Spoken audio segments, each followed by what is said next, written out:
BGI TV yìí mo fẹ́ máa wò, ọ̀rọ̀ tó jẹ tí ń gbèsè mo fẹ́ gbọ́, ètò lóríṣiríṣi wọ́n wà lọ́lọ́kan òjọ̀kan, ìròyìn tó kojú òṣùwọ̀n àtàwọn ọ̀rọ̀ àgbọ́ fi kọ́gbọ́n, eré wọlé fún tẹ̀rù tọmọ tèwe tàgbà ẹ má fi para. BGI TV mo fẹ́ máa wò, ọ̀rọ̀ tó jẹ tí ń gbèsè mo fẹ́ gbọ́, ètò lóríṣiríṣi wọ́n wà lọ́lọ́kan òjọ̀kan, ìròyìn tó kojú òṣùwọ̀n àtàwọn ọ̀rọ̀ àgbọ́ fi kọ́gbọ́n, eré wọlé fún tẹ̀rù tọmọ tèwe tàgbà ẹ má fi para. Àdànà kó kọjá mórí nǹkan fèrè, bàbá rere káwí parí. BGI TV, we are the pace setters. Bàbá gbàgede ìmọ̀ tẹlifíṣọ̀n station tí dòde. Iléeṣẹ́ amóhùnmáwòrán tó mọ bó ṣe ń lọ, tó ní ìròyìn kọ́ńbọ̀kì tó jẹ́ yàjóyàjó, ìròyìn àti ìsọfúnni àtìgbàdégbà, àwọn ètò tó ké pọ́pọ́ flẹ̀ má yí kúò ń bẹ̀, má gbé kúò ń bẹ̀, máa jẹ̀gbádùn ẹ̀ lọ. BGI TV, bàbá gbàgede ìmọ̀ TV. Èdùà Òkè ló dirí ẹwà fákùkọ o, bí ọ̀kín bá tú ìyẹ́ ẹ̀ díẹ̀ ẹwà rẹ̀ àkàlẹ̀ àkà oko. Ẹ kàn sí ẹ̀ka ìpolówó ọjà wa láti bá wa dòwò pọ̀ lórí +234 70 38 22 6160 fún àwọn tí ń bẹ lórílẹ̀‐èdè Nàìjíríà 070 38 22 6160. BGI TV, bàbá gbàgede ìmọ̀ TV, ọ̀gá ni kọ́ń láwùjọ òkúta. Bàbá gbàgede ìmọ̀ tẹlifíṣọ̀n station tí dòde. Nǹkan ṣẹlẹ̀ ṣe rí ọmọ aráyé ẹ̀ wá gbọ́, ọ̀rọ̀ yìí tún lè gidi gan, ọ̀rọ̀ yìí mọ̀lẹ́ ó bẹnu tán. Ìṣẹ̀lẹ̀ ńlá lè yọ. Ẹ jẹ́ ká jọ bójú wò, ẹ jẹ́ ká jọ bójú tó, tá a fà sókè tó yí dó borí, bọ́bá ayé orí kò ṣẹ̀yìn Ọlọ́run, bọ́mọ aráyé bá ṣiṣẹ́ ibi tán wọ́n á tún mọ̀ ní pẹ́jálẹ̀ jáǹjẹ sanra, Olódùmarè ó máa fi àkọ́kàn jẹ dá, ènìyàn ló sọra wọn dá tún ní dá. Ìṣẹ̀lẹ̀ ńlá, ìṣẹ̀lẹ̀ pàtàkì, ìṣẹ̀lẹ̀ gbangba, ìṣẹ̀lẹ̀ kàbìtì, ìṣẹ̀lẹ̀ ńlá, ìṣẹ̀lẹ̀ tó kọjá làákàyè ẹ̀dá, ìṣẹ̀lẹ̀ tó jẹ́ pé tí wọ́n bá sọ létí ẹ̀dá láì ṣèpá mójútó èyí ó sọ pé irọ́ ni, ìṣẹ̀lẹ̀ tó ṣòro gbàgbọ́ àfi téèyàn bá mójútó. Ìṣẹ̀lẹ̀ ńlá lètò, ètò ní ìṣẹ̀lẹ̀ ńlá o, ẹ máa bá wa ká lọ, bá gbé òkè.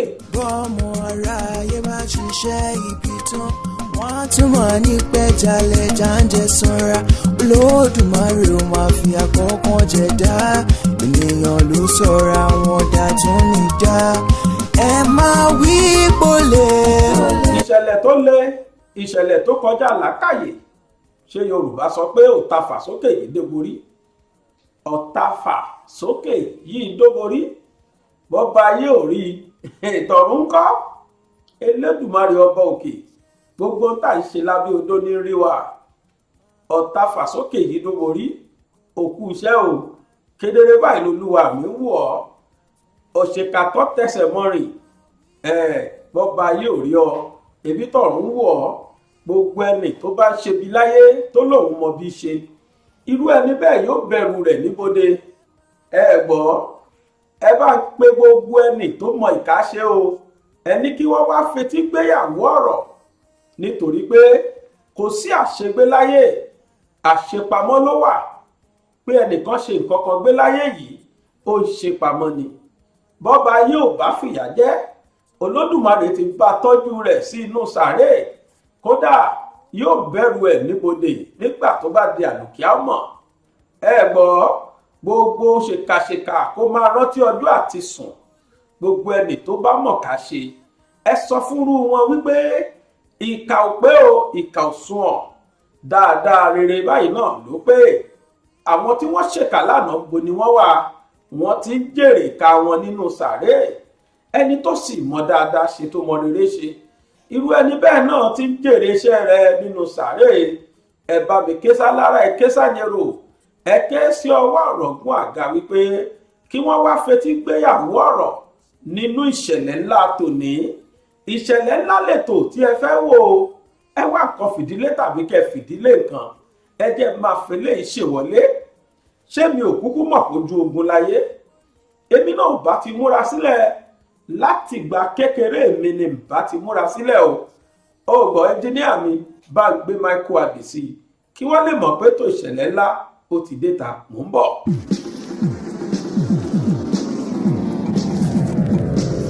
Mi ò máa bójú ogun láyé o, bá máa ti múra sílẹ̀, láti ìgbà ìwé ni bá máa ti múra sílẹ̀. Ǹbá wá ìbọn àdá àti ọkọ̀, bá rẹ̀ tó àtọ́ta, ǹbá rà bọ́ ẹlẹ́nu mẹ́fà láti jàjà òmìnira. Ǹbá lọ sílé àwọn tó bá fẹ́ pè mí ní ìjà o. Tí ń bá nílé ẹni gbógun máa fi bẹ̀ ṣe ibùdó ìjà. Bàbá ò dákun dábọ̀, ọ̀tá hàn wá ò láyé, Elédùmarè. Ayé mi lọ́wọ́ rẹ̀ o, má jẹ́ kọ́tá yọ mí o.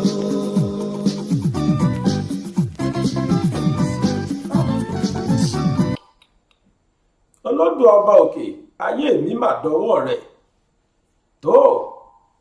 Mo kí alára, mo kájèrò, mo kọ́wọ́ àrọ̀gún àga, onílé mo kágò kí n tó wọlé, nítorí pé ewúrẹ́ tó wọlé tí ò kágò irú wọn adẹrun àmúso, àgùntàn tó wọlé tí ò kágò irú wọn adẹrun àmúso ni. Mo kí gbogbo ojú tí ń wò mí káàkiri gbogbo ayé, mo kí yín káàárọ̀ káàsán kúrọ̀lẹ́ kálẹ́ o. Ó dìpẹ́ǹdì lórí àsìkò tẹ́yin bá ń wò mí, ó sì tó dìpẹ́ǹdì lórí àsìkò tẹ́yin bá wà lọ́dọ̀ tiyín.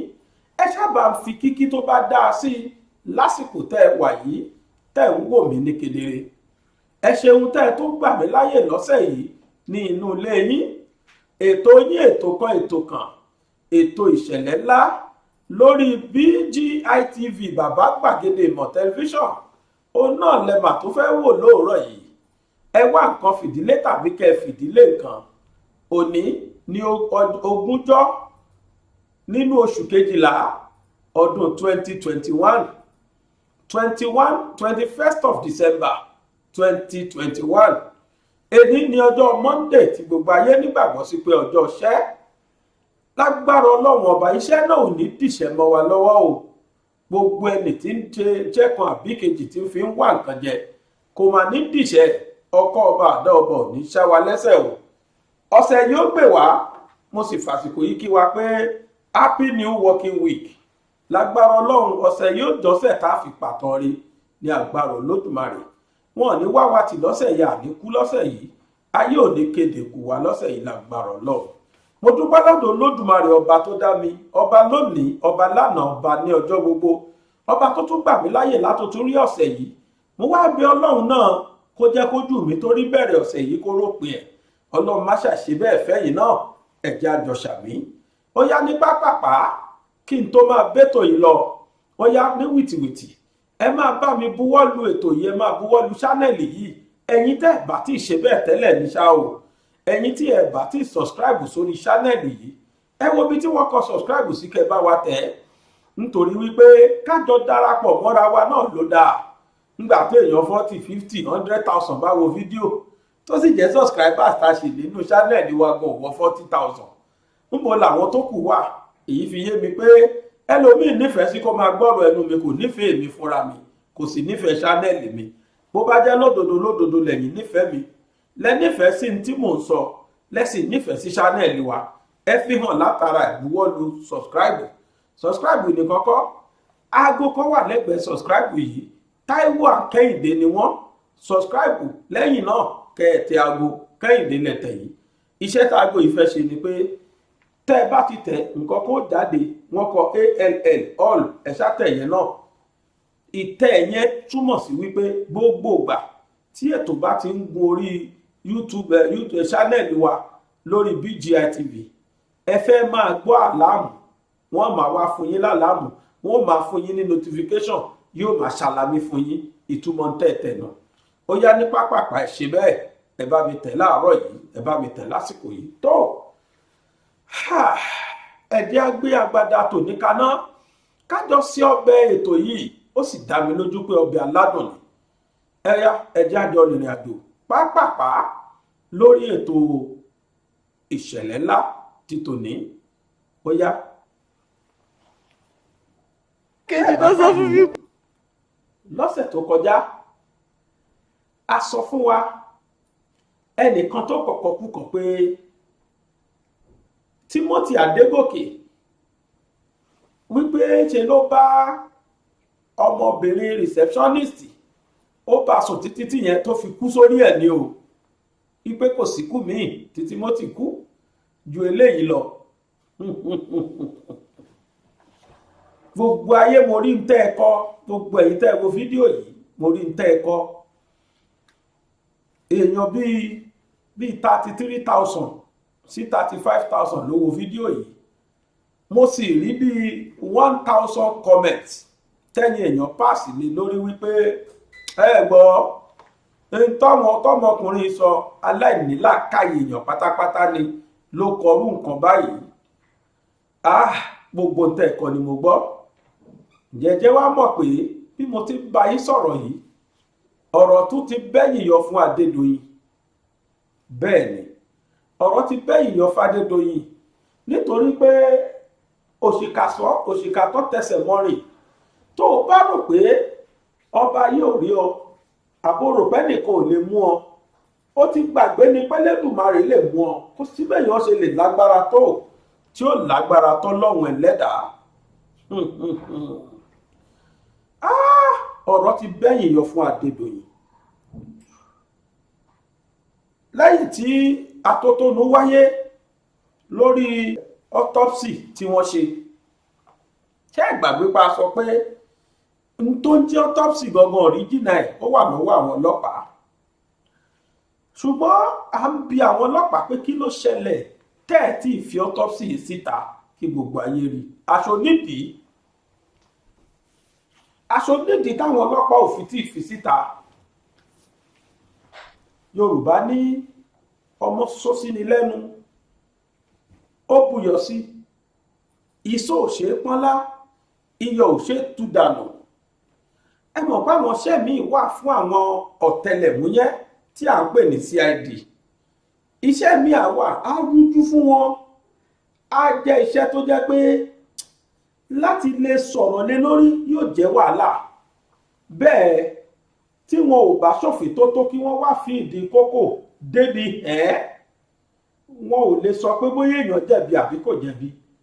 Wọn ò lè sọ pé ǹjẹ́ ká ṣáàjì kéèsì sí kóòtù àbí ká má ṣáàjì ẹ̀.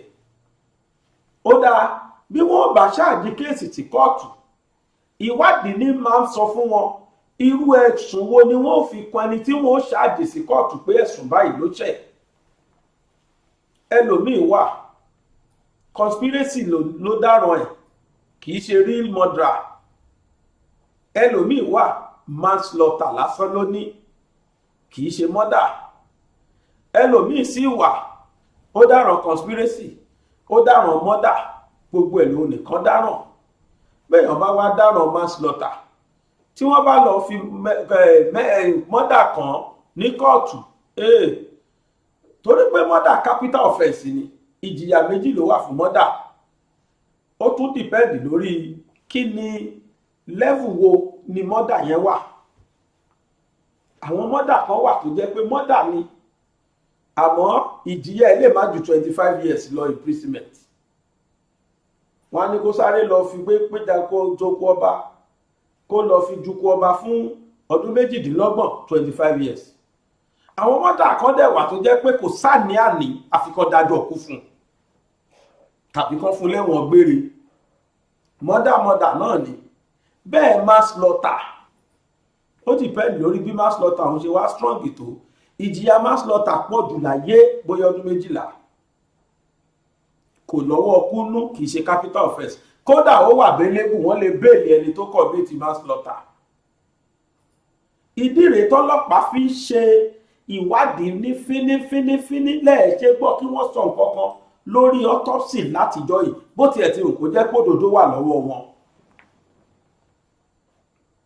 Kí ni mò ń sọ? Lẹ́yìn tí wọ́n parí autopsy tí wọ́n ṣe lọ́dún 22nd of November lórí ikú Timothy Adégòkè. Rìsọ́ọ̀tì yìí wọ́n gbé fáwọn ọlọ́pàá tí wọ́n ṣe investigation lórí kéèsì yìí, ṣùgbọ́n Adédoyin Abdulrahman ó wà lákọlò àwọn ọlọ́pàá àtàwọn 5 tí wọ́n jẹ́ staff ẹ̀, bẹ́ẹ̀ wọ́n sì ń wá ọmọ ẹ̀ ó di 6 pẹ̀lú Adédoyin ó di 7. ọlọ́pàá wá ṣe nǹkan kan sọ̀rọ̀ yìí nípa wípé káwọn announce autopsy. Ó ní rízì, ó nídìí, ìdí ọ̀hún lẹ́gbọ́ àti kí lè sí autopsy náà ẹ gbọ́ lórí ìjókòó ilé mi. Mo fẹ́ rọ̀ wá wípé ẹ̀yin ẹ ṣáà ṣe sùúrù, ẹ̀yin tẹ́ ń wò mí yìí ẹ ṣe sùúrù. Ẹ̀yin lẹ fún wa ní CNN ní Nàìjíríà, àwọn kan tẹ̀ ti fún wa, wọ́n ti sọ di CNN ní Nàìjíríà, wọ́n ní kì í ṣe ti ilẹ̀ Yorùbá mọ́. Àìní fún yín ní tẹ́ ẹ fẹ́ mọ́, Ọlọ́run ò ní gbé bá wa. Àwa máa gbá rìsáàchì á wá fi ìdí kókò débi gẹ́ kó tó di pa gbé síta. níjọ́ Jímọ̀ ni mo gbé information táwọn kan kọ wá tí wọ́n fẹ́ fi dojú ẹjọ́ rú, tí wọ́n fẹ́ korí ẹjọ́ bọgbó lórí wípé ṣé lóòótọ́ ó ní Timothy Adégòkè ló jẹ́ pé ìbá obìnrin sùn ló ṣe sábàbí ikú ẹ̀. Ṣùgbọ́n lónìí a wo ìyànnàná tọ́lọ́pàá yànnàná lórí ikú wo gan ló pa Adégòkè Timothy, àti pé ǹjẹ́ lódodo ní àwọn 5 tí wọ́n kó ní ilé ìtura Adédoyin àtàdédoyin fúnra rẹ̀, ǹjẹ́ lódodo ni wọ́n lẹ́jọ́ jẹ́ bá bí? Gbogbo ẹ̀ náà lọ́lọ́pàá ti ṣàlàyé, tá a ṣàlàyé fún wa, tá a fi kanra wa lónìí. Tó ní ọjọ́ Wednesday, ìyẹn ni Yorùbá ń pè ní ọjọ́ àtàlátà, ọjọ́ kẹta Monday tó lọ yìí, ọ̀gá ọlọ́pàá pátápátá wọ́n jókòó. Ọ̀gá pátápátá yìí wọ́n tún lọ yẹ rìsọ́ọ̀tì autopsy yẹn wò, ó bùsó sí wọn lẹ́nu, ó sì tún buyọ̀ sí i. Torí pé lódodo n tó wà ní autopsy sọ pé stress àbí trauma, wọ́n ní trauma ló pa Adégòkè. Ṣùgbọ́n bàbá yìí wọ́n nínú iṣẹ́ ìwádìí wọn, wọ́n mọ̀ wípé stress tó pa Adégòkè àbí trauma tó ló pa Adégòkè yìí, nǹkan kan tó wà nínú àwọn èsì autopsy yìí tí ò yé wọn. Ṣé ká wá f'Adédoyin lẹ̀ ni? Ká kó àwọn ọmọ ẹ̀ tó kù, ká kó wọn lọ sí ilé ẹjọ́ ni? Ṣ'Adédoyin jẹ̀bi àb'Adédoyin ò jẹ̀bi? Ó jẹ́ wàhálà. Ibẹ̀ lọ̀gá ọlọ́pàá ti wá ránṣẹ́ pé arákùnrin kan tí orúkọ rẹ̀ jẹ́ Mahmood Kura. Mahmood Kura jẹ́ ọ̀tẹlẹ̀múyẹ́ háúháú, kódà ó gba oyè tó ga nínú iṣẹ́ ọ̀tẹlẹ̀múyẹ́. Is a master degree holder in criminology. Àwọn sì ní olórí àwọn kan tí wọ́n pè ní àwọn tí wọ́n jẹ́ head of legal division ní Kamsalim Police Headquarters. Kamsalim Police Headquarters yìí, ibẹ̀ ni olú iléeṣẹ́ àwọn ọlọ́pàá l'Àbújá. Ṣùgbọ́n ṣe mọ̀ pé iléeṣẹ́ ọlọ́pàá oríṣiríṣi ọ́fíìsì ní wà ń bẹ̀. Ọ́fíìsì ti Muhammadu Kura yìí, ọ́fíìsì tiẹ̀ òun ló hẹ́ẹ̀dì àwọn tí wọ́n jí ọ̀tẹlẹ̀múyẹ́. Mo rò pé arákùnrin ò ní wọ́n fi rọ́pò Kyari. Mahmood Kura yìí, ọ̀gá ọlọ́pàá pátápátá wá pè ní ọjọ́ Wednesday tó lọ yìí. Wọ́n wá pè pé Mahmood Kura gba fáìlì yìí, wọ́n gbé fáìlì Adédoyin àtàdégòkè Timothy Adégòkè àti Abrahamu Adédoyin wọ́n gbé fáìlì wọn fún Mahmood Kúrá tí í ṣe olórí àwọn ọ̀tẹlẹ̀múyẹ́ l'Àbújá. Wọ́n ní lọ stọ́dì fáìlì yìí dáadáa, mo wá fún ẹ ní ọjọ́ méjì péré tá a mọ̀ sí 48 hours kó o wá kó o wò dáadáa kó o wá sọ fún mi kí ni nǹkan tó yẹ ká ṣe next, kí ni next line of action. Mahmood Kúrá jẹ́ ẹnìkan tí gbogbo ayé mọ̀. Iye tí mò ń sọ yìí mo gbé ní tí mo gbé dání kẹ́ ẹ lè wò pé mò ń kà á láti inú ìwé kan tó ń pè ní Viewpoint. Àwọn ẹni yìí wọ́n súnmọ́ ọlọ́pàá dáadáa, kódà ìwé ìròyìn àwọn ọlọ́pàá ni. The Cable ló sì rìpọ́ọ̀tù ẹ̀, The Cable ẹ lè sáàchì fún un. Mo sì kọ̀nfàmù ẹ̀ síwájú kó tó di pé mi náà gbé jáde. Kì í ṣe pé mò ń rorí sọ tí mò ń sọ yìí, ṣùgbọ́n láti bá máa fi gbà wá lásìkò mo ti kà tó ẹ̀mẹwàá, mo sì mọ ogun tó wà ń bẹ̀. Tó bá jẹ́ kí n tó kà síta kẹ́ ẹ lè mọ̀ pé mi ò rorí sọ bíi tí mo ṣe ní ìjọ Jímọ̀.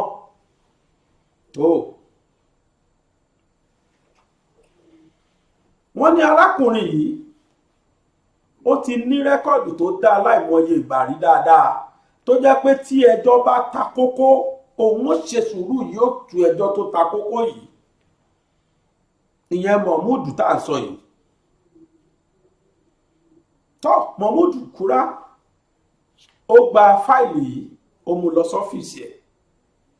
Ṣé ẹ gbàgbé pé wọ́n sọ pé ọjọ́ méjì péré ní kó fi stọ́dì ẹ̀ kó wá sọ fún ọ̀ràn padà, ìyẹn Inspector General. Mahmood Kúrá gba fáìlì, ó yí sọ́tún ó yí sósì. Wọ́n pe kinní kan ní judicial presidency. Mahmood Kúrá kì í ṣe ọ̀tẹlẹ̀múyẹ́ nìkan, ó tún gba oyè nínú iṣẹ́ kí náà pè wọ́n, àwọn lọ́yà, agbẹjọ́rò. Ó tún rí ìdí lọ́ọ̀, ó mọ̀ ń pa ẹ̀ tinú tẹ̀yìn, lọ́yà ni. Ó wá gba fáìlì yìí, ó jókòó sọ́fíìsì ẹ̀, ó stọ́dì ẹ̀ dáadáa. Ó gbé oríṣiríṣi àwọn ìwé as a lawyer. Ẹ bọ̀ fáwọn lawyers máa ń níwèé tó pọ̀ ní ọ́fíìsì wọn. Ó gbé oríṣiríṣi ìwé, ó wo judicial presidencies. Judicial presidencies ni kéèsì tí lọ́yà ní lọ́wọ́, ṣùgbọ́n tó jẹ́ pé irú kéèsì bẹ́ẹ̀ ti ṣẹlẹ̀ níbì kan rí, dandan kọ́ ni kó jẹ́ ìlú ẹ̀. Báwo ni àwọn lọ́yà àgbà náà ṣe adjudicate kéèsì yẹn, báwo náà ṣe argue kéèsì yẹn, ìyẹn ni pé báwo náà ṣe jiyàn kéèsì yẹn sí. Nínú báwo ni judgment pronouncement ṣe jẹ́, kí ni ìdájọ́ tí olùdájọ́ mú wá lórí ẹjọ́ yẹn tó jẹ́ kó súnmọ́ irú nǹkan tóun náà ní lọ́wọ́. Eléyìí ni wọ́n pè ní judicial presidency nínú case, nínú law, nínú iṣẹ́ àwọn amòfin. Mahmood Kúrá yìí wá lọ gbé àwọn fáìlì, àwọn òwe, ó yẹ gbogbo ẹ̀ wò ní fínífíní, bẹ́ẹ̀ ló ń jọ̀tí lẹ̀. Nígbò díjọ́ Jímọ̀ gẹ́gẹ́. Mahmood Kúrá kan ilẹ̀kùn Inspector General of Police. Mahmood Kúrá fún Inspector General of Police ní èsì ní tó fi mọ̀ pé Adédoyin jẹ̀bi. Gbogbo àwọn ọmọ iléeṣẹ́ Adédoyin, gbogbo àwọn ọmọ òtẹ́ẹ̀lì, gbogbo wọn ni wọ́n jẹ̀bi. Kódà nígbà tó wọlé, àkòrí tó kọ sínú fáìlì wọn ni wípé sir, they are all guilty, they should be charged to court.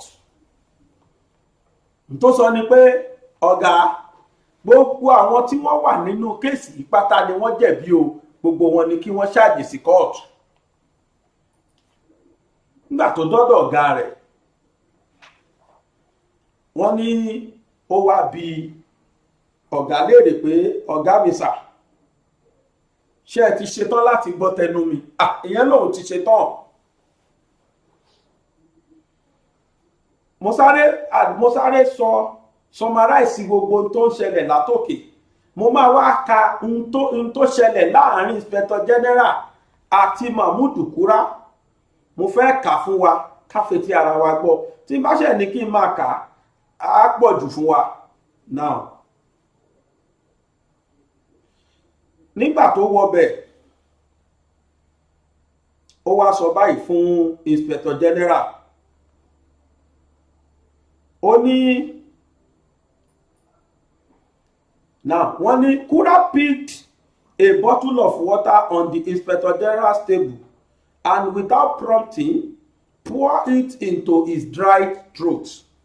bó ṣe kọ́ wọ ọ̀dọ̀ inspector general of police omi tó wà nínú ike omi tó wà lọ́dọ̀ ọ̀gá ọlọ́pàá Mahmood Kura kọ́kọ́ gbé mu láti fi jẹ́ kí ọkàn rẹ̀ balẹ̀ àti láti fi clear ọ̀fun tó wọ́n ló wá sọ pé wọ́n ní SP Kura began circumstantial evidence says it's a murder sir. wọ́n ló sọ pé ọ̀gá mi pátápátá gbogbo àwọn ẹ̀rí tí mo ní lọ́wọ́ yìí fi hàn wá wípé ẹ̀sùn apànìyàn lẹ̀sùn tó wà nílẹ̀ yìí o sir ọ̀gá mi and we can sustain the charge tá a bá gbé wọn lọ kóòtù a lè jẹ́rìí ẹ̀sùn yìí o. The circumstances are undoubtedly and they are all points at conspiracy to murder and murder itself. The chain of circumstances is this.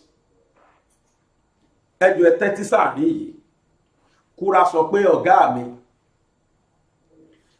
in tó dá mi lójú sọ̀rọ̀ yìí ni pé ẹ̀sùn apànìyàn àtẹ̀sùn ìparapọ̀ pànìyàn tá a mọ̀ sí conspiracy to murder àti murder òun náà ni ẹ̀sùn yìí. ó ní ìdí tí mo fi sọ bẹ́ẹ̀ lóríṣiríṣi àwọn tó ṣẹlẹ̀ rí. sir immediately Timothy Adegoke entered the Hilton Hotel and paid 37,000 naira to the receptionist. The plot began. ó ló sọ pé in tí ó ṣẹlẹ̀ gangan bẹ̀rẹ̀ látòrí ìgbà tí Timothy Adegoke ti wọ òtẹ́ẹ̀lì. gbogbo béèrè ta ti ń béèrè látijọ́ yìí ó ní ọ̀gá tí wọ́n ń pè ní Kura yìí ló dáhùn. ó lọ̀gá tí wọ́n ń pè ní Kura yìí ló dáhùn. ó ní ọ̀gá mi sà ó níṣẹ́ rí in táwọn aráabí ṣe yìí wọ́n ló bẹ̀rẹ̀ láti ibi tí Timothy ti sọ 37,000 naira fún iléeṣẹ́ yẹn ìyẹn ni pé fòtẹ́ẹ̀lì yẹn.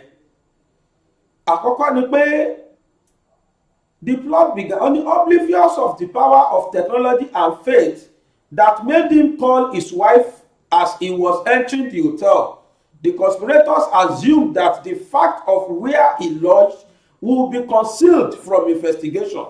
Unfortunately, his account details revealed the payment. When the detectives came to the hotel, the receptionist denied that that Timothy ever lodged there at all. It was upon interrogation that she spilled the beans and revealed other suspects.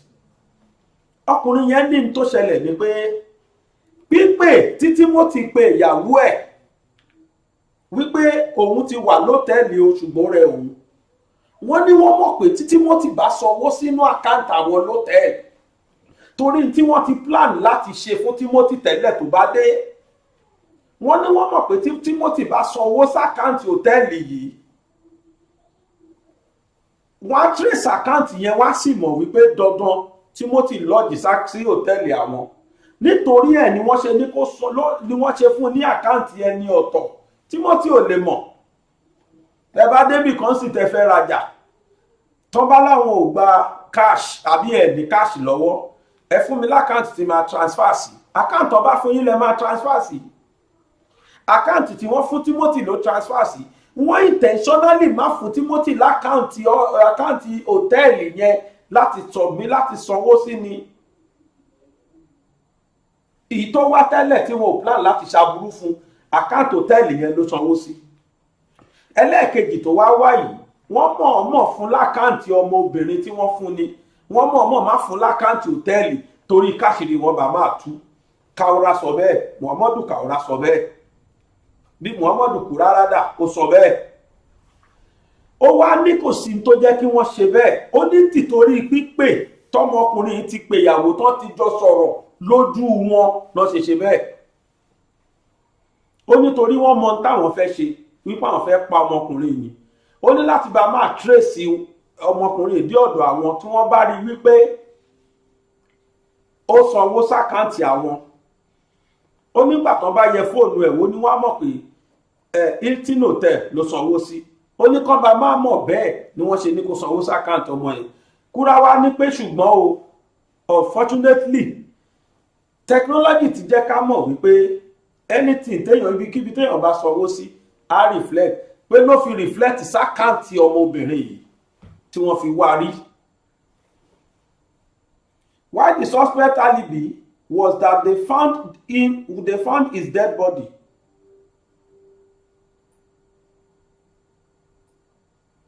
While the suspect alibi was that they found his dead body the next morning and shoved it into the bush to disconnect the hotel from his death, it doesn't add up and fits into the line of a perfectly orchestrated conspiracy. Wọ́n ní ọ̀dọ̀ ẹ̀jẹ̀ kàdélẹ̀ tí wọ́n á ṣàlàyé kó wa má waste time wa. Wọ́n ní if the fear of this advertisement or bad publicity that a dead lodger would give the hotel were to be the major reasons for their abstruse action, they should have known that in this modern age, since they purportedly didn't have a hand in the death, an autopsy would have exonerated the hotel. Going to the length and the risk of taking Timothy's body to the bush is suspiciously incriminating enough, and the circumstances pointing at murder and conspiracy. Again, as James Hadley Chase says that criminals always leave traces, no matter how small. These ones buried their victim with the bed sheet of the hotel, and like the Rántí Moradeyo ladies' corpse in Adepetu versus the state, they apparently believed Timothy's body would never be found. Ọ̀rọ̀ ńlá lọmọkùnrin sọ yìí o. Iṣẹ́ ti detective gidi tá a nídìí láti gbọ́ tó jẹ́ pé téèyàn bá gbọ́. In fact, Adédoyin fúnra àbúsẹ́kún ni. Òṣìṣẹ́ yẹn gidi lọmọkùnrin ṣe. Ó dẹ̀ analyse gbogbo ìwà tó ní kálukú wù níkọ̀ọ̀kan tá a fi mọ̀ pé lódodo wọ́n dìde pa Timothy well plan action ni.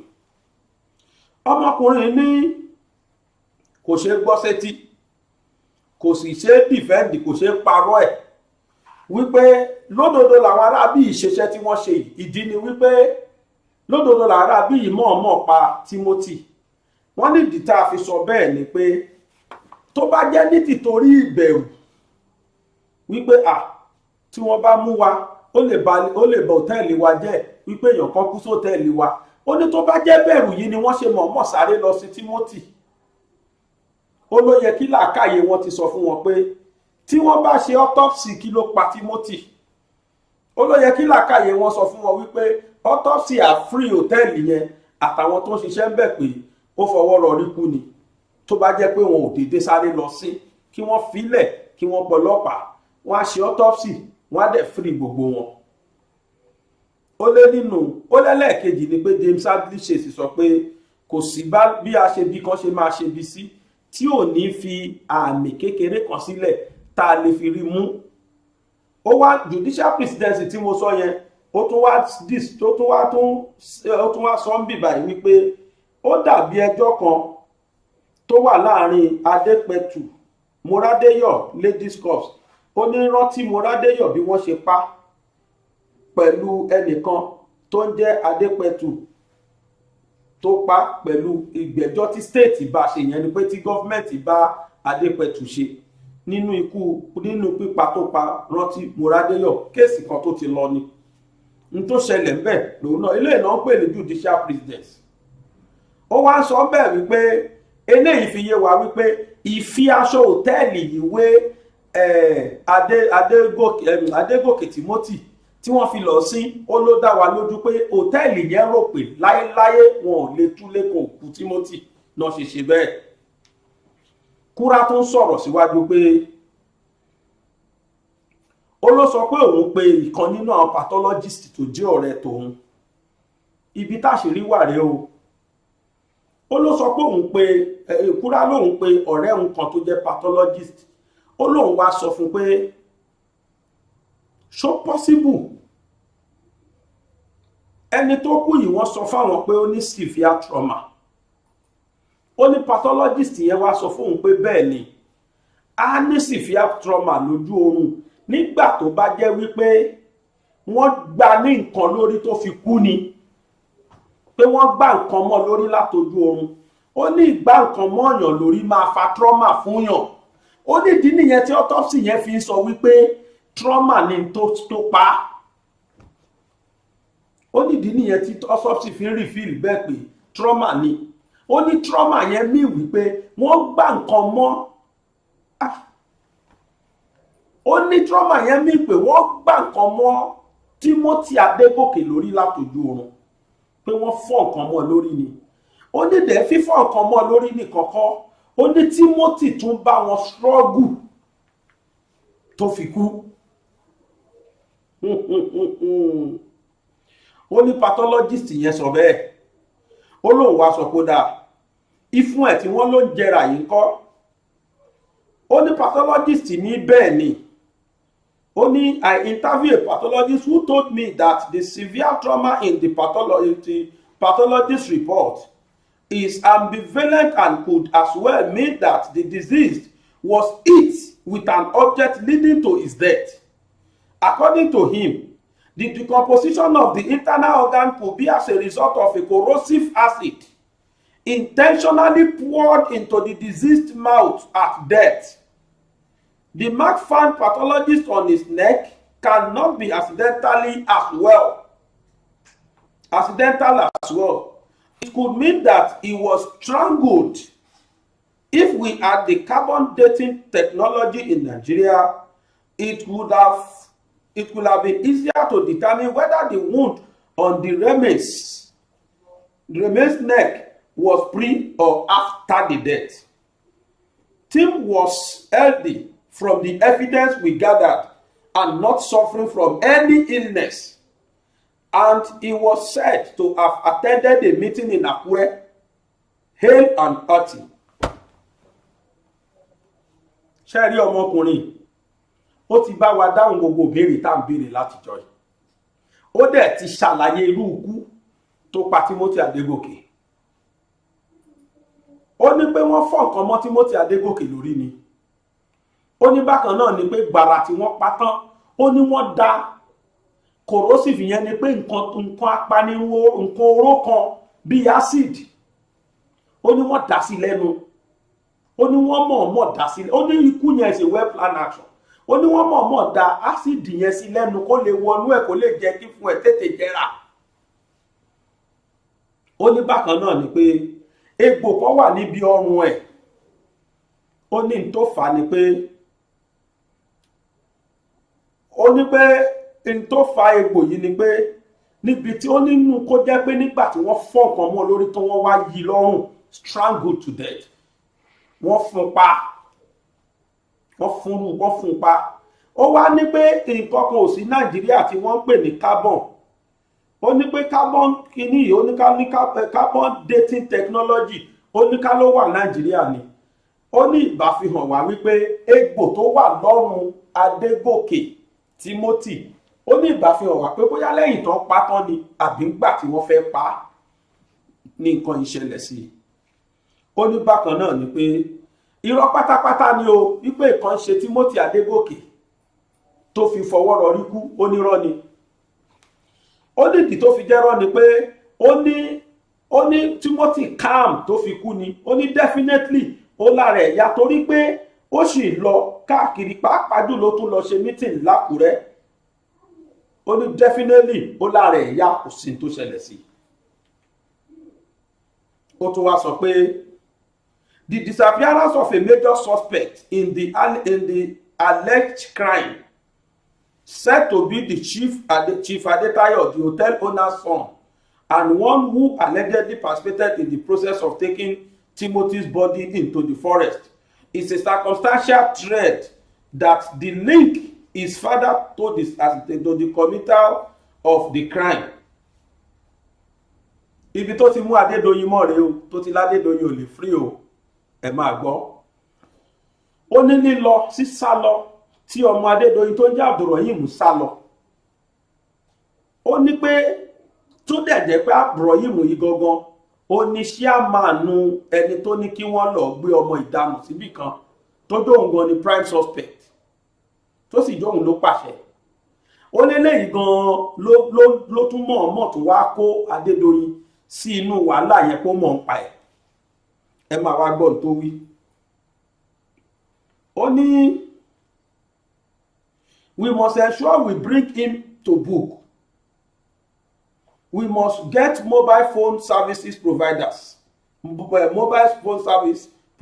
to give us Chief Adetayo's call logs,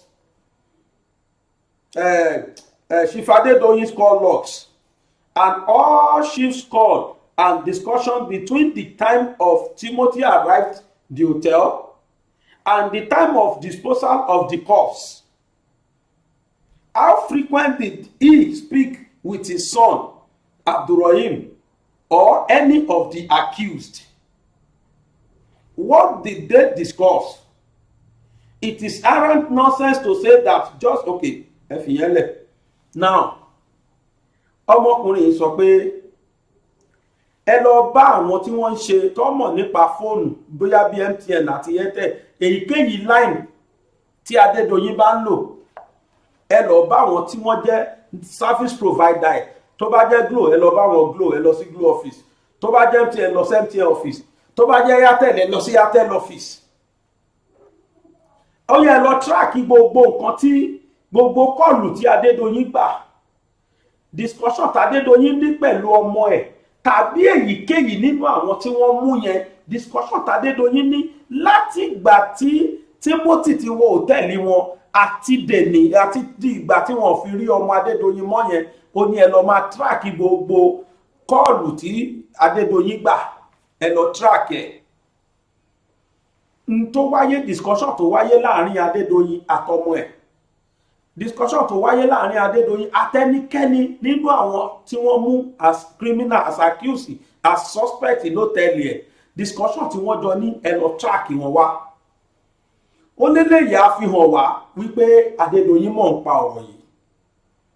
Ẹni wá sọ pé nonsense ni o, kẹ́ ẹ máa sọ pé tó lọ́tẹ̀ẹ̀lì tó ní yunifásitì kò lè jẹ́ ẹni tí ń fìyàn ṣòwò. Ó ní it is utter nonsense to say that just because somebody was a typical Nigerian big man who established university and big hotel, he cannot be steeped in occultic practices. Indeed, more than half of Nigerian big men are ritualists, from politicians to judges to you name them. Kaura said, or Kura said. Kura wa sọ pé àṣìṣọ ọ̀rọ̀ ní pátápátá ni ká máa sọ wípé torí wípé èèyàn jẹ́ olówó, ó jẹ́ ní ńlá ní Nàìjíríà, àbójẹ́ tó kọ́ yunifásitì tó kọ́ tẹ́ẹ̀lì kò lè fi ọmọ ṣòwò, kò sí nínú ẹgbẹ́ awo onírara o. Ó ní pé kódà ó ní àìmọye wọn tó jẹ́ pé kódà tó ju ìlàjì lọ pàápàá, ìlàjì olówó Nàìjíríà ló jẹ́ gbogbo wọn aláwo ni wọ́n tí wọ́n sì fi nǹkan tí wọ́n fa àwọn èèyàn ṣe nǹkan. Ó nítorí ẹ̀ ó lè má sọ pé wọn ò mọ̀ ń pa ẹ̀. While rounding off his submission, he said, nígbà tí Kúrà fẹ́ parí ọ̀rọ̀ ẹ̀ sí Inspector General, wọn ló wá sọ pé fact of circumstantial evidence tell me that we have a good case if we charge the hotel owner Adedoyin and the other accused to court for conspiracy and murder. We should not allow the image of the police force to be further dented by pussyfooting in walking to the justice chambers. Ṣẹ́rígbọ́n ọlọ́pàá ti wá bẹ̀rẹ̀ iṣẹ́, ó ti bí ilẹ̀ lóòótọ́. Arákùnrin sọ pé ní ìparí ọ̀gá mi sà, ó dá mi lójú wípé tá a bá ṣáàjì Adédoyin àti àwọn tá a kó níbi iṣẹ́ àtọmọ ẹ̀ fún ìparapọ̀ pààyàn àti ìpààyàn fún rẹ̀ conspiracy to murder and murder itself, ó ló dá òun lójú wípé àwọn ní very good case wípé àwọn á sì jẹ́ ẹni tí ó borí. Ká má tó jẹ́ kí wọ́n fi ó wá fi kún pé ká má jẹ́ kí wọ́n kí orúkọ ọlọ́pàá bọnú ẹrẹ̀fọ̀ mọ́ látara ìmáwó ẹsẹ̀ wa nílẹ̀ láti fi òfin múlẹ̀ o, láti fìdí òtítọ́ múlẹ̀. As he did this in a quick manner that suggested his belief in his submission, Kura stood up from his seat, made the traditional police salute in obeisance to the Inspector General, headed for the door and slammed it shut behind him. Àwọn eléyìí ni àwọn nǹkan tí Kura sọ fún ọ̀gá ẹ̀ nígbà tó sọ tán pé ìwádìí tòun rèé tó sì dáhùn lójú gbangba wípé Adédoyin mọ̀ ń pa ẹ̀, apààyàn ní Adédoyin. Ó kí ọ̀gá ẹ̀ ó sì tilẹ̀kùn, bẹ́ẹ̀ ló sì jáde. Mi ò mọ̀ pójú ogun láyé o, ǹbá ti múra sílẹ̀. Láti gbèwe ni ǹbá ti múra sílẹ̀ o. Òótọ́ ní ń farahàn díẹ̀díẹ̀ tá à ń rí yìí o. Ọlọ́pàá ti ń fòdí òtítọ́ mọ́lẹ̀, wọ́n ti ń fìmúlẹ̀. Èmi ni Aláyélúwà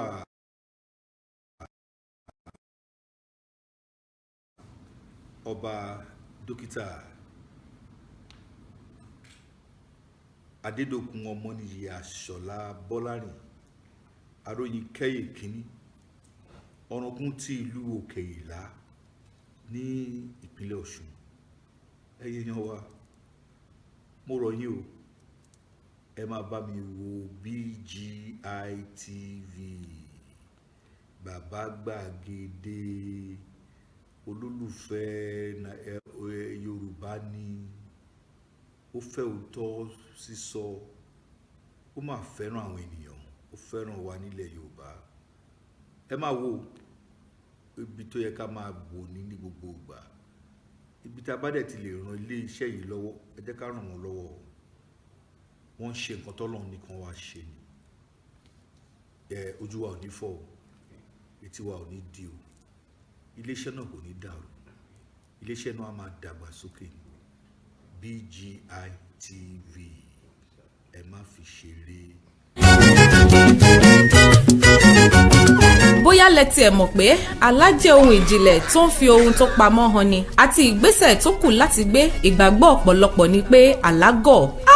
Àlá ò gọ̀ o, àlá gọ̀ ni. Ìfihàn ni ọ̀pọ̀lọpọ̀ àlá jẹ́ láti ọ̀dọ̀ Adẹ́dàá, àmọ́ bó ti jẹ́ pé ọ̀pọ̀lọpọ̀ èèyàn ló máa ń lá àlá, ṣùgbọ́n kì í ṣe gbogbo èèyàn la fi ẹ̀bùn ìtumọ̀ àlá fún àpẹẹrẹ. Ìwé Genesis orí 40 ẹsẹ̀ 8 wípé wọ́n sì wí fún un pé àwa lá àlá kò sì sí onítùmọ̀ rẹ̀. Joseph sì wí fún wọn pé tí Ọlọ́run kí ìtumọ̀ ṣe, èmi bẹ̀ yín, ẹ rán wọn fún mi. Lára àwọn tí Ọlọ́run fún ní ẹ̀bùn ìtumọ̀ àlá ni Prophet Dr. Ọmọ́túndé A. Samson JP ti ìjọ Salem Pillar of Christ Mission ibùdó àlàáfíà. Ṣé ìwọ ńlá àlá tó ń rú ọ lójú tó sì fẹ́ mọ ìtumọ̀ rẹ̀? Má làágùn jìnnà, kàn sí Prophet Dr. Ọmọ́túndé A. Samson JP ti ìjọ Salem Pillar of Christ Mission ibùdó àlàáfíà ní orí òkè ibùdó àlàáfíà Ayétòrò Yewa, Ogun State, tàbí kó pè wọ́n sórí àwọn ẹ̀rọ ìbánisọ̀rọ̀ yìí 08165037180 tàbí 08076059696. gbọ́ lẹ́ẹ̀kan sí 08165037180 tàbí 08076059696. pẹ̀lú Prophet Dr. Ọmọ́túndé A. Samson JP, àlá rẹ̀ di títú.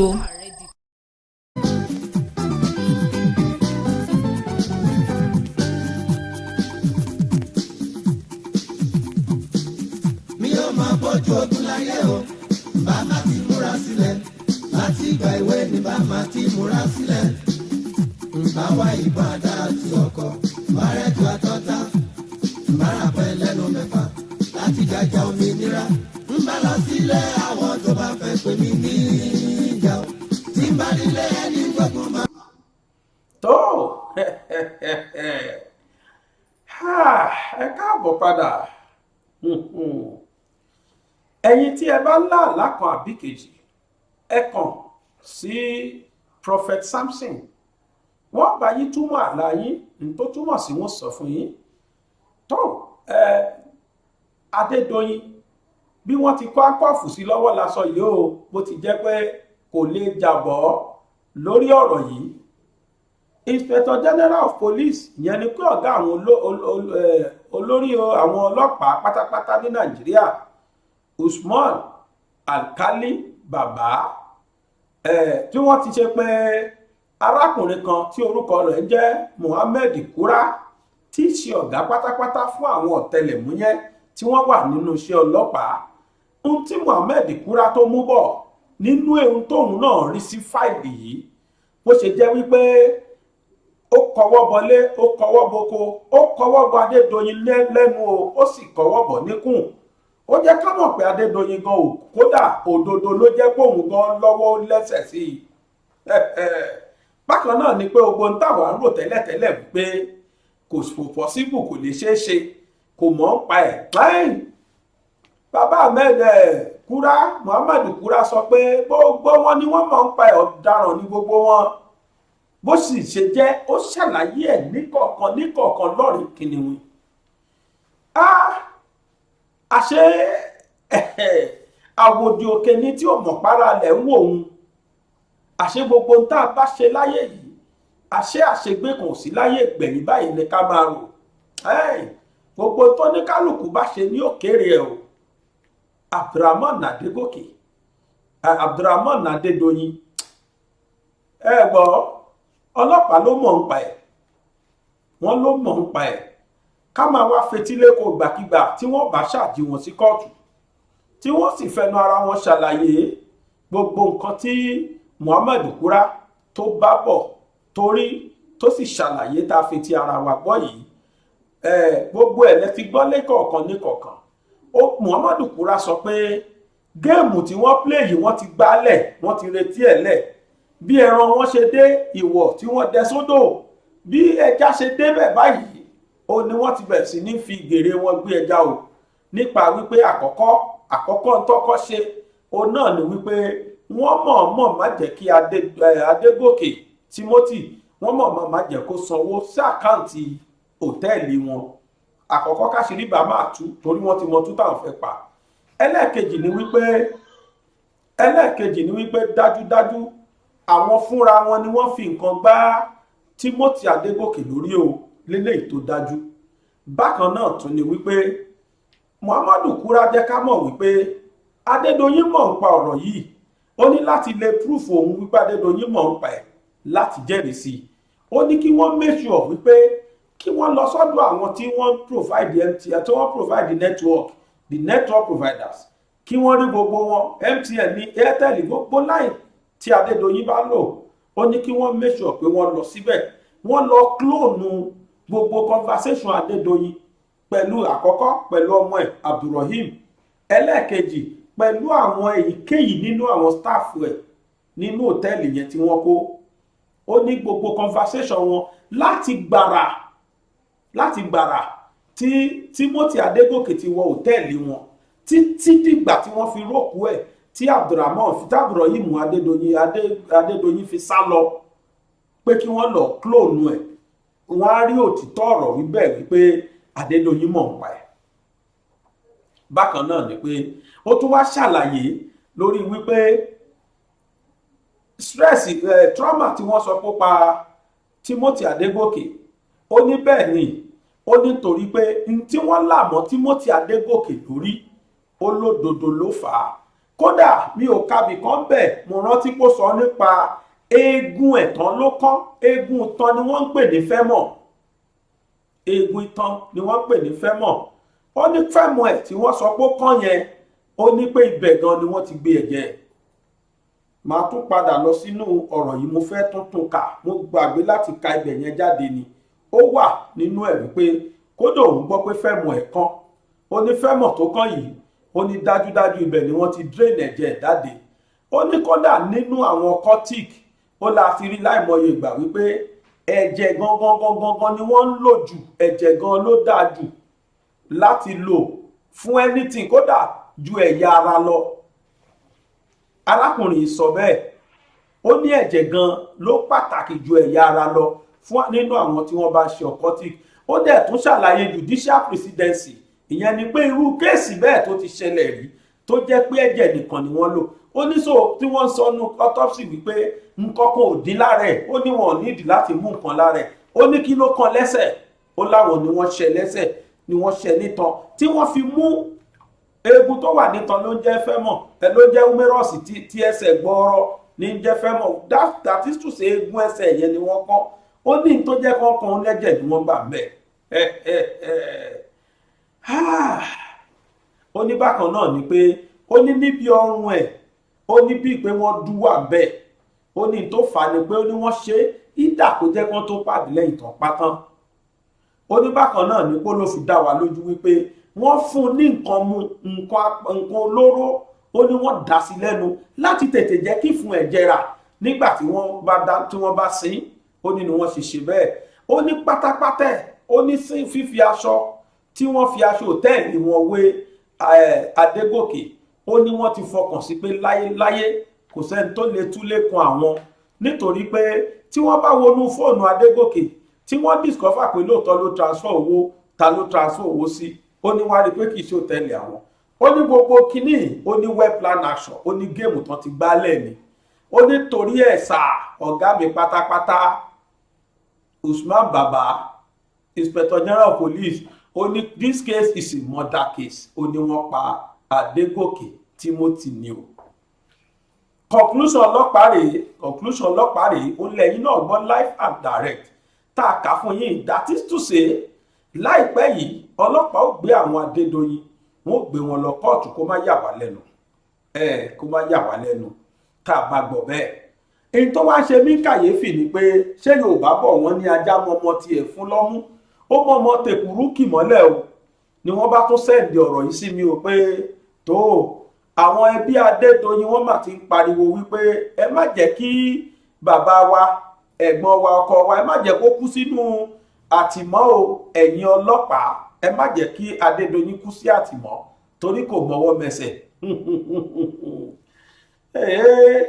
Wọ́n ní àwọn ẹbí Adédoyin, wọ́n ní wọ́n ti pe ọ̀gá ọlọ́pàá pátápátá Usman Alkali Baba. Wọ́n ní wọ́n ti pè wípé ó gbọ́ ọkùnrin, má jẹ́ kí lọ́ọ̀yà, má jẹ́ kí ó ní lọ́ọ̀yà ẹ̀ ló sọ̀rọ̀ wípé ẹ má jẹ́ kí Adédoyin kó kú sí ọgbà yín o láti on the 15th ẹ ti gbé. Wọ́n ní lọ́ọ̀yà wọn ló sọ bẹ́ẹ̀. Orúkọ lọ́ọ̀yà yà máa jẹ́ Uriah Lawal ló sọ bẹ́ẹ̀, tó jẹ́ ẹni tó jẹ́ lọ́ọ̀yà Adédoyin.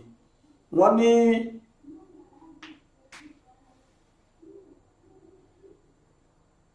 wọ́n kàn ṣàlàyé ni tó ó ní mo sọ yìí wípé àwọn ẹbí Adédoyin àwọn náà wá ń pè ẹjọ́ táwọn ò bá fẹ́ k'Adédoyin kú sí ọ̀dọ̀ ti ọlọ́pàá.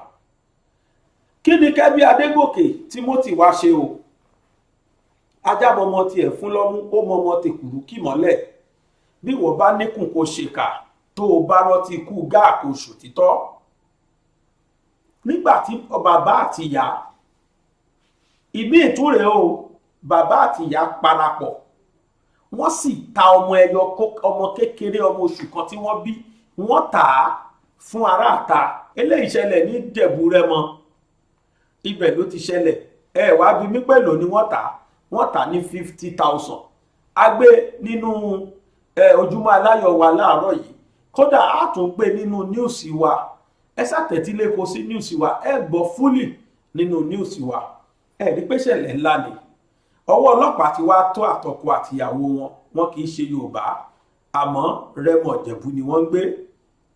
Wọ́n wá parọ́ pé tọ̀hún kọ̀ wá láti mínísírì kan, wá sọ pé òun wà ní ìṣáàjì àwọn ọmọ kékeré láti mínísírì. Ó wá ní kó àwọn gbé ọmọ àwọn wá kóun máa bá wọn tọ́jú ẹ̀ ní mínísírì, làwọn bá gbé fún un. Wọ́n ló dẹ̀ fáwọn 50,000. Mo ní máa gbọ́ wèrè sọ̀rọ̀ yẹn ṣe gbọ́. Ọmọ tẹ́ ẹ bínú yín, ìyàwó ní ìbá tó yẹn tẹ́ ṣe bẹ́ẹ̀ sí, tẹ́ wá dìdí mú ọmọ tẹ́ bínú yín tẹ́ ta dànù. The same thing ni pásítọ̀ Tòǹdó yẹn náà ṣe. ṣé ẹ gbàgbé ọmọ ọlọ́mọ tí wọ́n rán níṣẹ́ wípé kó lọ́ọ́ ra ògì wá, ìyá ẹ̀ òun ṣe mọ́ínmọ́ín tán níjọ́ Sunday, òun wá ní kọ́mọ lọ ra ògì wá káwọn pò sí mọ́ínmọ́ín. Ẹ sì mọ́mọ ọlọ́mọ ẹdú ẹgé wẹ́lẹ́wẹ́lẹ́ ẹdú sínú àpò, gbogbo ẹbí gbogbo ilé wá ń wá ọmọ kiri, ẹ̀yin dẹ̀ lọ ẹ̀ ń bọ̀, ẹ fìgbà kan tilẹ̀kùn, ẹ sá lọ ṣọ́ọ̀ṣì, ẹ tún padà dé, kó tó wá di pàṣírí ṣẹ̀ṣẹ̀ wá tú.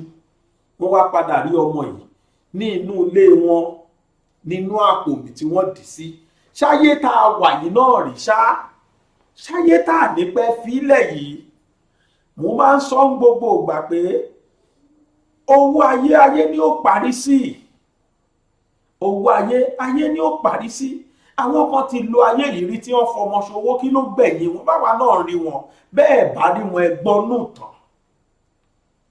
Àwọn tí wọ́n fọmọ ṣòwò nítorí Morris Marina, ṣé Morris Marina wá wúlò mọ́ lónìí? Ajá dúdú, mọ́tò aláfẹ́ngbà náà, pé Ṣàgàrí ó kọ́kọ́ lọ ìlú òyìnbó gbà tó wà president, Morris Marina yìí ni wọ́n fi gbé. Kí ló wá gbẹ̀yìn ẹ̀? Kẹ́nìkan wá lọ wówó sí kó wá ra Morris Marina kó máa wá fi ṣakọ kiri ìlú. Ẹ̀yin bàbá mi, ẹ̀yin ìyá mi, ẹ ti mọ mọ́tò tí mò ń sọ, wọ́n pè lájá dúdú ńgbà náà. Gbogbo àwọn tí wọ́n gbé ọmọ ṣòwò ra ajá dúdú, níbo la ajá dúdú ọ̀hún wá wà mọ́? Ó ti wà lórí àkìtàn. Ní tí ó gbẹ̀yìn tá a jí ọmọ tá a jọmọ gbé fi ṣe, ní tí ó gbẹ̀yìn ẹ̀rí, ní tí ó gbẹ̀yìn àwa tá a jọmọ gbé, inú sàárè náà là á padà sí. Gbogbo àwọn tí wọ́n ń jiyàn gbé tí wọ́n ń jó, kí ni wọ́n fi dà? Kí ni wọ́n fi dà? Wọ́n lè fi dà kọ́kọ́ ju pé wọ́n á dálẹ̀ láyé yìí lọ. Ọmọ tí mo ní wọ́n jí gbé yìí, mi mọ̀ bóyá ẹ ti rí fídíò yẹn rí àbẹ́ẹ̀ rí, ẹ̀jẹ̀ àwò ní pápápá.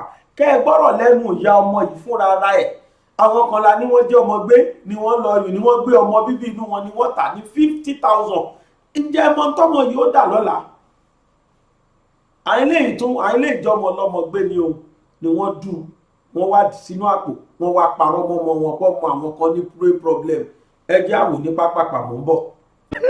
Ìwé ibì kan fún un, ó dẹ̀ sọ fún wọn pé the place is far, let me go and tell my mommy.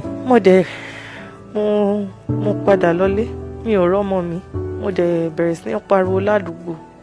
Mo rìn lọ sí skul wọn, bóyá ó tún lọ sọ́nà ọ̀bẹ, mi ò rọ́mọ mi.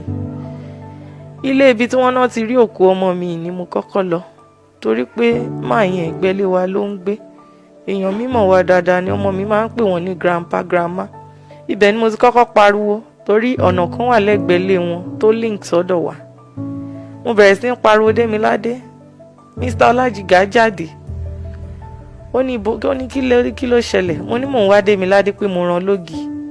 Èsì tí màá fún mi nípa Ọlọ́run á fún yín rí o. Mo dẹ̀ bẹ̀rẹ̀ sí ní pariwo, gbogbo àwọn ará àdúgbò náà wọ́n join mi, a bẹ̀rẹ̀ sí ní wọ́ ọmọ mi. Àwọn ọmọ mi títí mo gbọ̀nà civil defence office lọ, mo make report. Ọkọ mi náà pé àwọn rapid response yẹn, àwọn flush Èkìtì, àwọn náà wá sádùúgbò. Wọ́n bẹ̀rẹ̀ sí ní wá everywhere bóyá wọ́n máa rọ́mọ mi. Meanwhile, mo ti dé láti civil defence office, but wọ́n tún pè mí láti bẹ̀ ń pé mi ò dúró sign paper kan, mo padà síbẹ̀. Ìgbà tí màá dé padà, wọ́n láwọn civil defence, àwọn flush, wọ́n ti ń wo ilé káàkiri. Ìgbà tán dé ilé Mr. Ọlájìgá tilẹ̀kùn, ó jókòó sẹ́nu ọ̀nà. Ó ní ìyàwó òun mú kí lọ sí ibiṣẹ́, ń pé òun ò ráyè wọlé. Wọ́n dẹ̀ fi ibẹ̀ lẹ̀ pé pásítọ̀ ni, wọ́n lọ ń wo bòmí. Títí mo wá ọmọ mi káàkiri, kò sí kànga tó wà ládùúgbò yẹn tí mi ò ṣí, kò sí ibi tí mi ò rìn dé. Tí mo wá ọmọ mi káàkiri, àdúrà oríṣiríṣi. Mo wá ọmọ mi for the whole day, all through the night. I was still looking for my daughter, hoping she would come back home. Ọmọ mi ò padà wálé. Ọ̀rọ̀ ọjọ́ kejì náà sọ fún mi pé wọ́n ti pa ọmọ mi, wọ́n rọ́mọ mi nínú ilé Mr. Ọlájìgá. Wọ́n ti kú ọmọ mi lọ́bẹ̀ẹ́. Ìwé ṣe tí mo ṣe wọ́n. Inú ilé wa náà páàkì mọ́tò wọ́n sí o. Ìwé ṣe tí mo ṣe wọ́n. ọmọ ọdún méje. According to what we heard, nǹkan tá a gbọ́, àwọn 5 náà wà nínú ilé, ọmọ wọn 3 àti ìyá wọn àti bàbá wọn. Ìgbà tọ́kọ mi dé látẹ̀kọ̀, ìgbà tọ́rọ̀ yẹn ṣẹlẹ̀, torí ọkọ mi ò sí lẹ́kìtì, ó ṣe kúrò lọ́dọ̀ wa lọ́jọ́ Sunday ni. Immediately lọ́kọ mi wá látẹ̀kọ̀ tó wá sẹ́kìtì. Immediately tó ń rí ọkọ mi, gbogbo wọn bẹ́ sínú mọ́tò, wọ́n dẹ̀ drive off, wọ́n kúrò nínú àdúgbò. Àmọ́ ibi tí wọ́n lọ, àṣé wọ́n lọ kóra wọn pamọ́ sí church ni. Wọ́n pa ọmọ tèmi tán, wọ́n wá lọ kó ọmọ títí wọ́n lọ kó wọn pamọ́ sí church. So ìgbà tí wọ́n máa fi zoom off, ẹ mọ̀ àwọn tó jẹ́ ọ̀rẹ́ mi náà ládùúgbò tí everybody aṣá bẹ̀rẹ̀ sí wá, mo ní okay, let's research, ká bẹ̀rẹ̀ sí search from house to house. Our station our block gbogbo ọ̀nà tó wọ àdúgbò pé at least, and àwọn ọlọ́pàá náà wọ́n láwọn ti rédíò àwọn tó safer highway, so láwọn ti rédíò wọn pé in case tó bá rí anything. But our pastors and all that, báwa náà ṣe ń pray, what they were telling us was ipò ọmọ yẹn, ipò ibi tó wà is close by. That was why táwọn náà ta ṣe dim search wa fit sí area yẹn. So much later, aṣá bẹ̀rẹ̀ sí wá wọn. So something struck my mind. Bàbá yìí ṣé wọ́n máa ń ṣe night vigil ní Monday ni? Tí mo ti ń béèrè lọ́wọ́ ìyàwó mi. So later aṣá àwa títí àárí ilẹ̀ ti ṣú. Gbogbo àwọn ará àdúgbò, àwọn ọ̀rẹ́ mi gbogbo àwọn náà lọ ọ̀hún fi mí lẹ̀. Only nobody would sleep ní àdúgbò. So aṣá ṣe yẹn. But ìgbà tó bí nǹkan bíi aago 3 òru, èmi àti ìyàwó mi àti ọ̀rẹ́ mi kan àti woman kan àgbé chair. Before 3 a.m. yẹn láti gbé chair tá jókòó sí just right in front of that man's house, because that was what my instinct tells me to do. So a jókòó síwájú ibẹ̀ yẹn. So bá ṣe jókòó síbẹ̀, I saw a trace of flashlight as in torch, all people can touch in toilet. Mo wá ń bèrè lọ́wọ́ ìyàwó mi, mo ní dì, mo ní ó dà pé òun wà nílé. Ìyàwó mi ní pé ẹmọ kò sí anybody tó wà mentally balanced at that time, gbogbo wa kàn. So ìgbà tó fi máa wá tó bí aago 3 òru, a ṣì wà ń bẹ̀.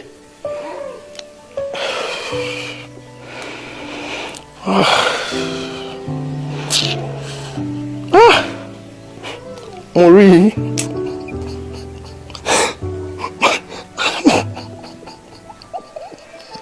I saw a flash of her 3 times.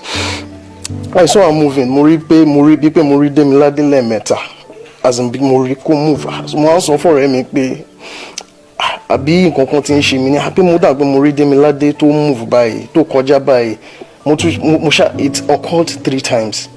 It was then and I told my wife kó jẹ́ ká wọlé. Mo lọ sórí bed Demilade. Demilade can, she's God.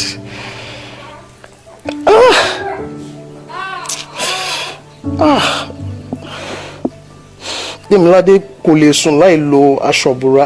I held on to her covering clothes. As in I have a feeling of her. Lóru ọjọ́ yẹn. After then, so Bashima dey state CID, àwọn ọ̀rẹ́ mi náà tó tẹ̀lé mi, àwọn yẹn ti mọ̀. So it was then téèyàn kan ní wọ́n wá sọ ló wá pé nǹkan báyìí ló ṣẹlẹ̀. Wọ́n ṣáà explain fún mi. In fact, that experience, in fact, this present situation is not palatable, is not good on us at all. Lẹ́yìn yẹn, bàbá yìí wọ́n sọ pé ọmọ àwọn Ṣìkẹ́mi tún, because ìgbà tèmi àti wọ́n wà ní ọ́fíìsì deputy commissioner of police, wọ́n sọ ìyàwó wọn sọ pé àwọn kọ́ pé ọmọ àwọn ni, wọ́n sọ pé ọmọ àwọn Ṣìkẹ́mi pé orí ẹ̀ ò pé. Well, ó láwọn ìbéèrè kan tí mo fẹ́ kí àwọn well-meaning Nigerians kan bá mi béèrè lọ́wọ́ wọn. Ṣé èèyàn máa ń gbé ti wèrè, èèyàn máa ń gbé pẹ̀lú wèrè inú ilé tí wèrè òun ò dẹ̀ ní ṣe nǹkan kan fún. At least tẹ bá ní wèrè lọ́mọ yín, ó yẹ ká ti rí instances lẹ́ẹ̀kan lẹ́ẹ̀mejì tá ti fọ́ yín lórí, àbí ẹ máa ti rí instances lẹ́ẹ̀kan lẹ́ẹ̀mejì tá ti bù yín jẹ, àbí tá ti ṣe nǹkan tí ò ṣe kinní fún yín. Ẹni wèrè lọ́mọ yín, ọmọ òun ló ń lọta o. Wọ́n ní ẹ̀rọ tí wọ́n fi ń lọta níwájú ilé wọn, ọmọ òun ló ń lọta. Kò lọta rí kó gbé ata kó dà sórí ẹni tó wá lọta. Kò lọta rí kó gbé ata kó dà sórí ara ẹ̀ àbí kó dànù. Kò kọwọ́ sínú ẹ̀rọ rí nítorí ó jẹ́ wèrè. Kò kàn tiẹ̀ wò bí wèrè ń sáré ṣe àbí wèrè ń sáré bùjẹ kó kòkúta kó kó sínú ọlọ kó bẹ̀rẹ̀ sí máa lọ. Wèrè ni kò ṣiṣẹ́ ìdí kó fún yàn rí o. Wèrè ni kò dẹ̀ lọ́ta kó má gbowó rí. Irọ́ náà pa o, kò sí kankan tó ṣe Ṣìkẹ́mi. Kò gún àwọn òbí ẹ̀ lọ́bẹ rí, kò pa ẹ̀gbọ́n ẹ̀, kò pa àbúrò ẹ̀ rí. Mo sì ń rò pé àbí àlá ni mò ń lá ni. Ẹ mú ọmọ mi, ẹ gé ọrùn ẹ̀, ẹ gé ọrùn ẹ̀, ẹ stab ẹ̀ níbí. Because I went to the mortuary láti lọ rí Demilade ní ọjọ́ Tuesday just to check if any part of her body is missing. What I saw, tọ́mátì ẹ̀ sọ pé èèyàn kan ló ṣe evil act yìí. Èèyàn kan ò lè ever ṣe pẹ̀lú nǹkan tí mo rí, because Demilade struggled with them. With what I saw on her body, Demilade struggled with them. They slit her throat. Ẹ wá gbé ọmọ mi, ẹ gbé sínú sack, from the sack ẹ wá gbé sínú cooler. Ẹ gbé sínú cooler, ẹ̀yin wá lọ hide ọmọ tí yín after àgbà tẹ́ pa ọmọ tèmi. All we can say, we want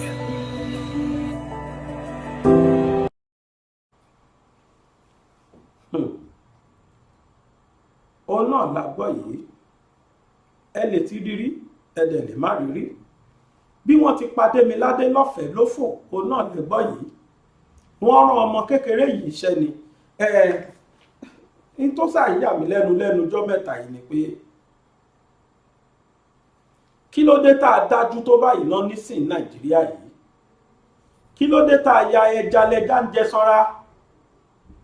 Kí ló dé tó jẹ́ pa nígbàgbọ́ pé téèyàn bá tí ì jẹ èèyàn kò lè jẹ́ èèyàn? Kí ló dé tá a nígbàgbọ́ wípé àfi ká ṣèkà káwa tó gòkè? Kí ló dé tá a nígbàgbọ́ pé àfi ká lu ẹ̀jẹ̀ èèyàn ká tó jẹ́ èèyàn láyé wa? Kí ló dé tá a nígbàgbọ́ pé ó di dandan o àfi ká pa ẹnìkan káwa lè fi ráyé pé òṣìkà tó tẹsẹ̀ mọ́rìn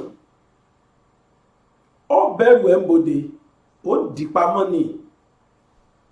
Ṣayé tá a wà yìí, ayé tó jẹ́ pé ńgbà tó bá kù wọ nìkan nínú sàárè tí wọ́n bá yí gbogbo aṣọ mọ́ ọ tán tó kù wọ nìkan, ó mà pọ̀ ọmọ ò ní dáhùn, ó pè ìyàwó ò ní dáhùn, ó pọ̀kọ̀ kò ní dá lóhùn, ó pẹ́ bí ó padà, gbogbo wọn fi ọ́lẹ̀ sí wọ nìkan nínú sàárè àtiwà rẹ̀ mọ̀ ni. Owó ayé ò ní wúlò fún ọmọ, ọmọ ayé ò ní wúlò fún ọmọ, kò sí tó níláyé tó ní fílẹ̀ torí pé òòhù làwáyé yìí. Ìwọ tó bá sì ń wò mí tó jẹ́ pé ìkà sì wà nínú rẹ̀, mo fàsìkò yí pé ọ́ o, mo sì fàsìkò yí pé ọ́ pé o ò ṣe jáwọ́ lónìí, nítorí pé àṣegbé kò sí láyé o, àṣepamọ́ ló wà. Gbogbo tó ń kẹ̀dà ṣe pátá náà ni ó padà gba èrè ẹ̀ lọ́dọ̀ Olódùmarè ọba òkè. Ṣé n tá ń bojú rí ìṣòdà? Ṣé n tí ò yẹ kó bò tá ń bò yìí ṣó yẹ kó bójú mu? Kí ló dé? Ìwọ tó nígbàgbọ́ pé tó bá tí ì jẹ èèyàn ò lè jẹ èèyàn, ó sì ṣe sùúrù kó sí mẹ́dọ̀. Ìwọ tó jẹ́ pé owó ẹ̀jẹ̀ ló ná, rántí pé jọ̀kànjọ̀kàn ó gbé ojú sí kòtò. Ó dà ká jáwọ́ o, ó dà ká túbá. Ó dà ká túbá kó tó pẹ́ jù o, nítorí pé bí ogún bá jẹ lọ ọgbọ̀n ó jẹbọ, bí àlọ́ bá lọ àbọ̀ padà bọ̀. Àbọ̀ Tadédoyin ló dé yìí. Èmi ò sí inú ẹni tí ń bá wọn fẹnu sọ pé kò mọ̀ ń pa ẹ̀. torí pé mo jókòó mo ro gbogbo ọ̀rọ̀ yìí mo rí pé gbogbo ọwọ́ báyìí ní nawọ́ s'Adédoyin pé mò ń pa ẹ̀ dáadáa àtòun àtàbdùrọ̀yìn ọmọ rẹ̀ àti gbogbo àwọn òṣìṣẹ́ ẹ̀ tí gba 200,000 naira lóṣù receptionist lásán abánimú nǹkan nínú òtẹ́ẹ̀lì ó ṣe wá máa gba 200,000 irú òtẹ́ẹ̀lì irú wo nù òṣìṣẹ́ ìjọba tí ó máa gba 200,000 lóṣù gan ó ti níbi tí ó bá dé onírúpò tí ó wà kò tiẹ̀ sí ní tó burú bó bá lówó rẹ̀ tó fẹ́ máa fáwọn èèyàn bẹ́ẹ̀ àmọ́ ní tó ṣẹlẹ̀ yìí kọ́ kí ni ká ti pè é ta ló pa Timothy gbogbo ìgbàlà wa sọ pé justice for Timothy títí tá a fi rókòdoro ọ̀rọ̀ yìí tá a fi mọ̀ ta ló pa Timothy rúkú wo ló pa àwọn ò ní dákẹ́ o tó oníṣúṣe o ọlọ́bẹ náà ṣe gbogbo ẹ̀yin tí ẹ bá wa fìfẹ́ jẹ́ yóò jẹ́ tòní gbogbo yín náà lákì níbi tá a rí mọ́ rèé lórí ọ̀rọ̀ Timothy ó sì dá mi lójú pé gbogbo bọ́rọ̀ náà bá ṣe ń lọ ní agbára lójú ọ̀bọ̀ òkè táwa yìí bá sì wà láyé á máa wá gbé sọ fún yín àmọ́ ìdùnnú mi ni pé ẹ̀kọ́ ti ń fi ojú múmu ṣàn ó ti ń fojú mímu hàn báyìí ẹ gbọ́ àti ń ràṣírí bọ̀ díẹ̀díẹ̀ àṣírí ló sì tù tán lágbára Ọlọ́run Timothy ò ní kú gbé tó agbéṣetán ó ń rèlú ìdáró alùkò ṣetán ń rèlú ìkosùn lékèlékè mi ṣetán lónìí ó ń rèlú ìkẹfun aláwìyé Adébáyọ̀ Sàbúrì ọmọ bàbá tíṣà l'Ábẹ́òkúta tí ẹ mọ̀ sí bàbá gbàgede mọ̀ mo mà tún ṣetán lóòrọ̀ yìí mo tún lọ lé ẹ pàdé mi nínú ètò Yorùbá Nation Now ní agbára Ọlọ́run lẹ́nìí kílẹ̀ tó ṣú oníyanṣẹ́ ọlọ́kàṣe gbogbo ẹ̀yin tẹ bá wá jẹ́ tòní gbogbo yín náà la dúpẹ́ lọ́wọ́ ẹ̀ ojú tẹ fi ń wò mí ò ní fọ́ etí tẹ sì fi gbọ́ mi ò ní dì títí tó fi rí ìmí láti wá sọ fún yín ṣé mo sọ fún yín pé bàbá ti ń rí kókó dì mú lórí ọ̀rọ̀ Adédoyin àti Timothy Adégòkè gbogbo ẹ̀ náà láàmà wá fi tó yín létí mo wá ṣe ládùúrà pé ẹ̀yin ní màá bá o nígbà tó sì jẹ́mi náà ní màá wá lágbára Ọlọ́run ẹ gbọ́ ẹ jẹ́ á máa fẹlẹ́ ṣe lọ mo ṣe ládùúrà pé ojú wa kó má tún kàtúrí o láyọ̀. ibẹ̀ ṣe bùdó ìjà bàbá wọn dákun dábọ̀ fọ́tà hàn wá ò láyé Ẹlẹ́dùmarè ayé mi dáwọ́ rẹ̀ o má jẹ́ kó tayọ̀ mi o.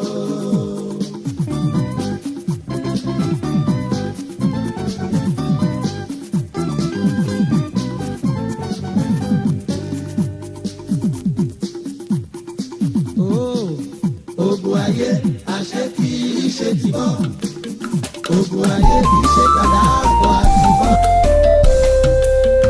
BGI TV yìí mo fẹ́ máa wò ọ̀rọ̀ tó jẹ ti ń gbèsè mo fẹ́ gbọ́ ètò lóríṣiríṣi wọ́n wà lọ́lọ́kan òjọ̀kan ìròyìn tó kojú òṣùwọ̀n àtàwọn ọ̀rọ̀ àgbọ́ fi kọ́gbọ́n eré wọlé fún tẹ̀rù tọmọ tèwe tàgbà ẹ má fi para. BGI TV mo fẹ́ máa wò ọ̀rọ̀ tó jẹ ti ń gbèsè mo fẹ́ gbọ́ ètò lóríṣiríṣi wọ́n wà lọ́lọ́kan òjọ̀kan ìròyìn tó kojú òṣùwọ̀n àtàwọn ọ̀rọ̀ àgbọ́ fi kọ́gbọ́n eré wọlé fún tẹ̀rù tọmọ tèwe tàgbà ẹ má fi para àdànà kó kọjá mórí nǹkan fèrè bàbá rere káwí parí BGI TV we are the pace setters. Bàbá Gbàgede ìmọ̀ tẹlifíṣọ̀n station tí dòde. iléeṣẹ́ amóhùnmáwòrán tó mọ bó ṣe ń lọ tó ní ìròyìn kọ́ńbọ̀kì tó jẹ́ yàjóyàjó ìròyìn àti ìsọfúnni àtìgbàdégbà àwọn ètò tó ké pọ́pọ́ filẹ̀ má yí kúò ń bẹ̀ má gbé kúò ń bẹ̀ máa jẹ̀gbádùn ẹ̀ lọ BGI TV Bàbá Gbàgede ìmọ̀ TV Èdùà Òkè ló dirí ẹwà fákùkọ o bí ọ̀kín bá tú ìyẹ́ ẹ̀ díẹ̀ ẹwà rẹ̀ àkàlẹ̀ àkà oko ẹ kàn sí ẹ̀ka ìpolówó ọjà wa láti bá wa dòwò pọ̀ lórí +234 70 38 22 61 60 fún àwọn tí ń bẹ lórílẹ̀‐èdè Nàìjíríà 070 38 22 61 60 BGI TV bàbá gbàgede ìmọ̀ TV ọ̀gá ni kọ́ń láwùjọ òkúta. bàbá gbàgede ìmọ̀ tẹlifíṣọ̀n station tí dòde.